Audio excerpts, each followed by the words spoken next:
Okay, today we're going to be talking about a Speedfight engine replacement. This is the new engine I'm going to put on here.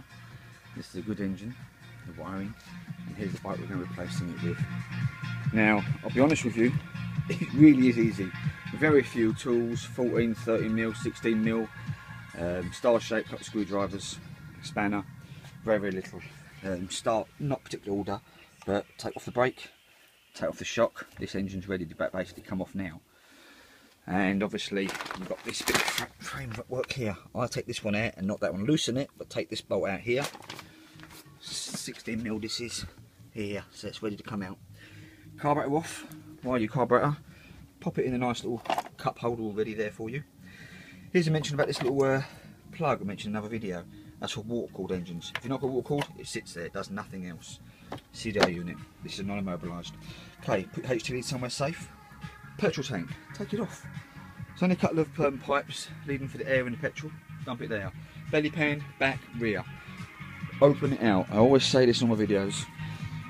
Take off as much as you like, but basically you want to get to it. That's always a good idea, taking it off. So anyway, exhaust got to come off. Basically there. I don't even need exhaust because if you look at my spare engine there, it's got one on it, which is brilliant. So exhaust is off. Now, wiring, this way you take the belly pan off. This is all that holds your Speedfighter on, really, for wires. That's the starter. That is for the coil system, pick up anything else, and the static coil. And this is a non-immobilised one.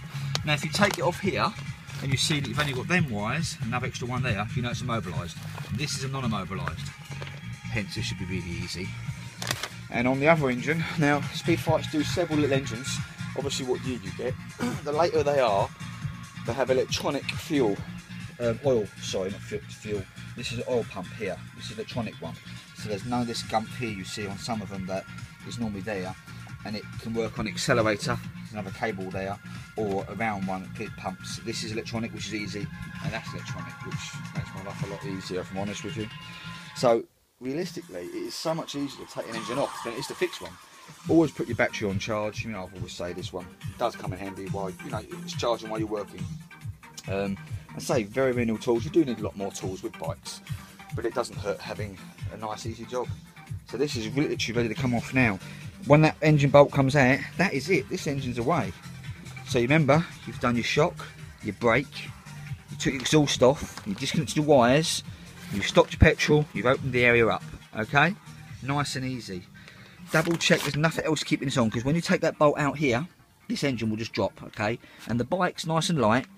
Handy having two people. Well, I haven't got two people. So basically what I'll be doing is lifting this bike up like that. That bolt will come out. And these wires, well, tuck them under. Now, this engine's dead.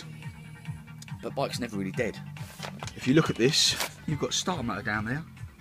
Works fine. Back wheel, spark plug, variator system, gearbox, sorry, variator, clutch, belt, kickstart mechanism, reed. Do you know what I mean? An engine's never really dead. Also, a stand, you got your exhaust you took off. So when I say a dead engine, you've still got parts, so don't throw them away. If you've got a Speedfight and you're working on one, keep what you haven't used. You know what I mean? When you buy another engine, you might find bits and bobs on that. So I ended up with lots and lots of parts. Obviously, you've got to have storage, and people that don't want to get too pissed off with you having all the stuff there. But anyway, there you go. This is a nice, easy job, hopefully. I'm going to take this off, that bolt out now, and that will lift it up. If I had two people, I'd show you, but I haven't. So I'll be doing this, and next video you see on this, it should be running. And then I'll start dismantling engines down. That's what I do with the engines. Frame. That's what I'm saying. There's your gearbox, spindle, you've got your bolts, you've got loads of stuff on there. So don't ever throw them away. There's lots of bits you can keep in case something goes wrong. Anyway, that'll do for today. Check out my other videos, all the Speedfight. I'm going to try and collate them all together, so you don't have to keep searching for them. But I try everything for Speedfights, basically, put them on videos to help people out. Alright, take care.